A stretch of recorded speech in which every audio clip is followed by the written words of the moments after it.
بسم اللہ الرحمن الرحیم۔ السلام علیکم ناظرین، آپ دیکھ رہے ہیں ہمارا یوٹیوب چینل قدیم طب یونانی اور میں ہوں آپ کا میزبان حکیم حبیب اللہ۔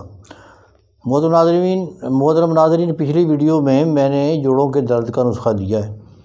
آج انشاءاللہ آپ کو گٹھیے کا نسخہ دے رہا ہوں۔ اس کو گٹھیا بھی بولتے ہیں، گٹھیا بھی کہتے ہیں، انگلش میں پتہ نہیں کیا کہتے ہیں، ہم تو انگلش پڑھے ہوئے نہیں ہیں، ہم طب کی زبان جانتے ہیں بس۔ وہ کچھ الفاظ ہمارے فارسی میں ہوتے ہیں، کچھ عربی میں ہوتے ہیں۔ گٹھیا بڑی نامراد تکلیف ہے، جیتا جیتا آدمی مر جاتا ہے، اس کے ساتھ جیتے جیتے مر جاتا ہے، سمجھیں کہ وہ زندہ لاش ہے۔ جوڑ ٹیڑھے ہو جاتے ہیں، رنگت سیاہ ہو جاتی ہے، جسم پھولنا شروع ہو جاتا ہے، سوزش ہو جاتی ہے۔ تو بہرحال اگر آپ کا کوئی اتفاق ہو ایسے مریض کو دیکھنے کا تو آپ توبہ کریں گے کہ یا اللہ یہ مرض کسی کو نہ لگانا۔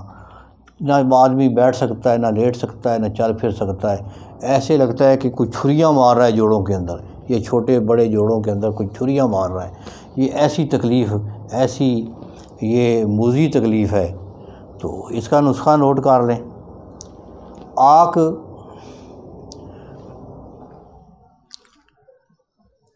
دھتورا کا پھل یا پتے لے لیں۔ دھتورا یہ عام سڑکوں کے کنارے لگا ہوتا ہے، یہ سڑکوں کے کنارے پہ نا یہ درخت پودا ہوتا ہے، اکثر لوگ جانتے ہیں، لمبا سا پھول ہوتا ہے اس کا، ایسے بنا ہوتا ہے آگے۔ تو دھتورا، اس کے پتے لے لیں 1 پاؤ۔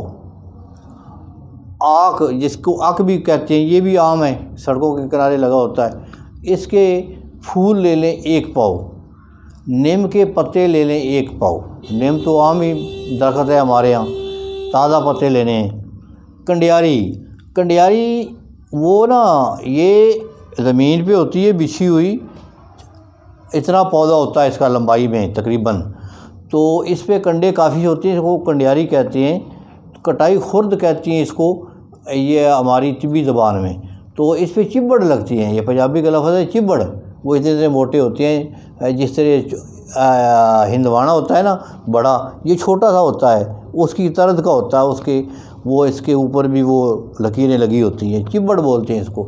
اگر نہ سمجھ آئے تو کسی مقامی حکیم صاحب سے رابطہ کر کے پوچھ لینا۔ یہ تقریباً اب تو نہیں ملے گی آپ کو، یہ اپریل 15 مارچ کے بعد یہ شروع ہو جاتی ہے، اگنی شروع ہو جاتی ہے 15 فروری کے بعد، پودا بن جاتا ہے 15 مارچ کے بعد۔ تو یہ پورا پودا لے لیں، تو اس کا وزن کر لیں 1 پاؤ۔ پھر دوبارہ سن لیں، دھتورے کے پتے تازہ 1 پاؤ، آک کے پھول 1 پاؤ، نیم کے تازہ پتے 1 پاؤ، کنڈیاری 1 پاؤ۔ تو ان ساری چیزوں کو قطر لیں، تھوڑا قطر لیں، باریک کر لیں۔ تو ایک چھٹانک لے لیں سنڈ، وہ 2 ڈلیوں کی شکل میں بڑی ڈلیاں لے لیں۔ تو ایک چھٹانک، اگر 1 ڈلی مل جائے چھٹانک والی تو ٹھیک ہے، ورنہ 2 لے لیں۔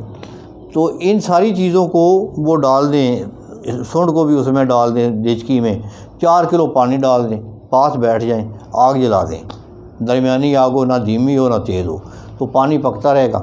جب پانی خشک ہو جائے تو آگ کو بند کر دیں، بند کر کے تو اس میں سے سنڈ کو نکال لیں۔ سنڈ آپ کی یہ دوائی، سنڈ جو ہے نا، یہ دوائی تیار ہوگی آپ کی، باقی چیزیں پھینک دیں۔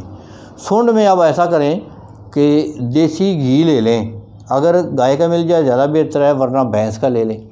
تو وہ تقریباً چھٹانک 1.5 چھٹانک کو تھوڑا ڈال کر وہ سنڈ میں کھرل کرتے رہیں، جب تک وہ گھی کو پیتی رہے، اس کو پلاتے رہیں۔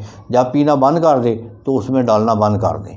تو شہد تھوڑا سا ڈال کر اس کی گولیاں بنا لیں۔ اگر ویسے بن جائے تو ٹھیک ہے، ویسے تو نہیں خیر بنتی، سنڈ تھوڑا سا وہ شہد ڈالیں گے تو گولی بنے گی۔ یہ آپ نے باجرے کے دانے کے برابر گولی بنانی ہے۔ باجرے کا دانہ دیکھا ہوا ہے نا، باجرہ یہ جنس ہے ایک، تو بالکل باریک گولی ہوتی ہے، یہ باریک گولی بنانی ہے۔ تو اب دوائی تیار ہے آپ کی، 1 گولی صبح و شام آدھا کلو دودھ کے ساتھ لینی ہے کھانے کے بعد، 1 مہینے کا کورس ہے۔ یہ آپ کریں، انشاءاللہ گٹھیا ختم ہو جائے گا۔ اگر بلڈ پریشر بڑھے یا کوئی مسئلہ بنے تو مجھ سے رابطہ کر سکتے ہیں، کسی مقامی حکیم صاحب سے رابطہ کر سکتے ہیں، کیونکہ اس میں یہ ہوتا ہے کہ تھوڑی سی گرم دوائی ہے، بلڈ پریشر بڑھنے کا اندیشہ ہوتا ہے، تو اگر کوئی آدمی بلڈ پریشر کا مریض ہے تو وہ بلڈ پریشر کی دوائی کھاتا رہے، ساتھ یہ بھی کھا لے۔ ہاں جی، دہی لسی سے پرہیز ہے، چاول نہیں کھانے، تو یہ ساتھ پرہیز کر کے کھائیں، انشاءاللہ اللہ پاک شفا دیں گے۔ تو دعاؤں میں یاد رکھنا۔ السلام علیکم۔